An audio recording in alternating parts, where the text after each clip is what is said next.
මෙම දෙවන්ත පාගමන දිසා දෙකකින් පාර්ලිමේන්තු වටරවුමට පැමිණියහ. වැඩ කරන ජනතාව මෙන්ම මහා සංඝරත්නය, මැති ඇමතිවරු, පළාත් සභා මැති ඇමතිවරු, ආයතන ප්‍රධානීහු මෙම පාගමනට එක්ව සිටියහ. විරෝධාර රණවිරුවන් උතුරේ සිදු කරන ක්‍රියාන්විතවලට තවදුරටත් ශක්තිය හා ධෛර්යය ප්‍රාර්ථනා කිරීමත්, ලැබූ ජයග්‍රහණවලට ප්‍රණාමය පුද කිරීමත් මෙම පාගමනේ අරමුණ වී තිබින. අති විශාල ජනකායක් ඊට එක්ව සිටීමද කැපී පෙනින.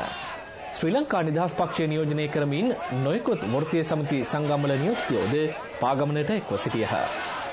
තවත් පිරිස් විවිධ ප්‍රදේශවලින් පැමිණෙමින් සිටින බව අප වාර්තාකරුවෝ පවසති. කිලිනොච්චිය ජයගත් විරෝධාර රණවිරුවන්ගේ ශක්තිය තවත් වර්ධනය කරමින් මොළතෙව් සහ අලිමංකඩ ප්‍රදේශ මුදා ගැනීමට ආශිර්වාද කිරීම මෙම පාගමනේදී සිදු විය. මේ අතර දිවිහිමියෙන් විරෝධාර රණවිරුවන් ලද කිලිනොච්චි ජයග්‍රහණය හැල්ලුවට ලක් කරමින් විවිධ ප්‍රකාශනකුත් කරන දේශපාලනඥයන්ට සහ විවිධ සංවිධානවලටද පාගමනට එක්ව සිටි පිරිස් විරෝධය පළ කළහ. ඔවුන්ගේ අනුරූප ප්‍රදර්ශනය කරමින් හා ඒවා ගිනි තබමින් මෙම විරෝධය පළ කිරීම දක්නට ලැබින. මෙම තීරණාත්මක මොහොතේ පක්ෂ පාට බෙහෙද නොසලකා ජනාධිපතිතුමා ප්‍රමුඛ රජය සමග විරෝධාර රණවිරුවන් එක්ව මාතෘභූමිය ත්‍රස්තවාදයෙන් මුදා ගැනීම සඳහා ගෙන යන වැඩපිළිවෙලට සියලුම දෙනාගේ සහාය අත්‍යවශ්‍ය බවද පාගමනට එක් වූ අවධාරණය කර සිටියහ.